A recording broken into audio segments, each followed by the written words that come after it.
Hi everyone, it's Lynn. Just wanted to share an art journal page that I've just finished in my little art journal. I started this a while back, really, before I went on vacation, but I've finally finished it off. I haven't got a step-by-step video for it because I was just working on it in my own time.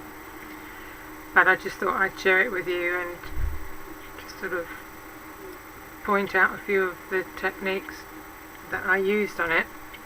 The background was primarily done with my Neo Colour 2 water-soluble crayons, and then I also rubbed in some Liquitex ink in yellow and green colour.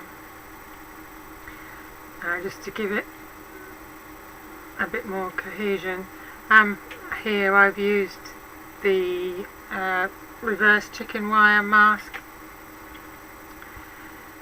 and modelling paste. This is a stencil, metal stencil, and I used my Pitt marker pens, Faber-Castell brush marker pens, to do that. Down here is a bit more modelling paste through the Artis stencil, and in some of this chicken wire I've filled it in with black Indian ink just to make parts of it stand out a bit more. And the flowers were cut from a gardening magazine, and they're gerberas, and I've doodled over them. The gate is a die cut from a Sizzix die. I believe it's Ornate Gate 2. The lock is also from a Sizzix die, as is this key, and I've cut the top of the key and put this heart, which is also from a Sizzix die. I've put bead gel on top of here and the lock, and then I've embossed it with gold and bronze embossing powder, and there's more bead gel here just to give it some texture and make it look a bit more like old metal. The sentiment of this page: love is the master key that opens the gates of happiness. I just thought it went with it. Originally I was sort of thinking along the lines of the gates of heaven or something, but I couldn't really find a quote that I liked that went with it. Behind the gate is the mystery face staring at you.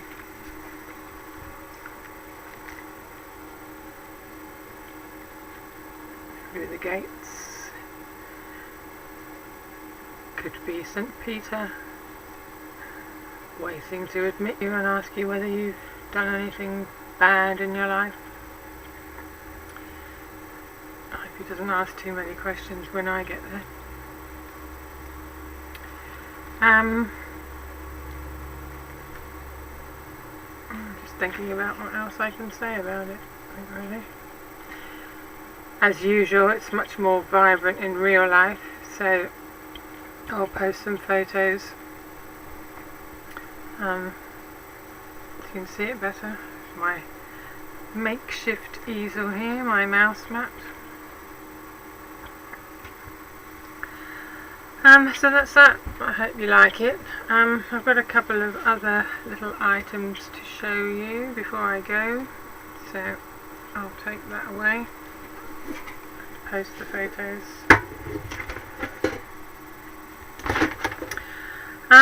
While I was on vacation, I was working on a few little Zentangle doodles. I've been learning how to do these from a lovely lady who has a YouTube channel called Tiffany Lovering, so look her up. She explains a lot of the designs, how to do them, and she's also got some very good ideas of patterns you can do.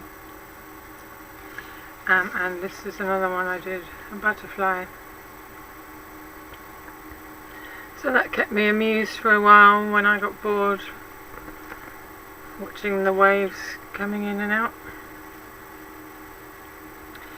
And the other thing that I did while I was away was a bit of sketching. I found this picture in a magazine, so tried to replicate it. I was actually really pleased with how it turned out. It's not quite finished yet, I still need to do a bit more of the shading down here, but I was quite pleased with myself because I've never tried to do any portrait drawing before, so I thought she turned out really well. I was going to, well, thinking about either painting her or colouring her with Inktense pencils, but knowing me, I'll probably muck her up, so I think I'm just going to leave her as a pencil drawing. And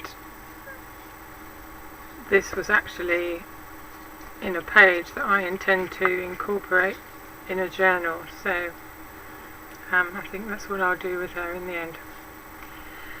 Anyway, just to show you that I wasn't totally idle while I was on holiday, I'll post photos of those on the end as well. So I hope you like my projects and leave me a comment, and look forward to hearing from you.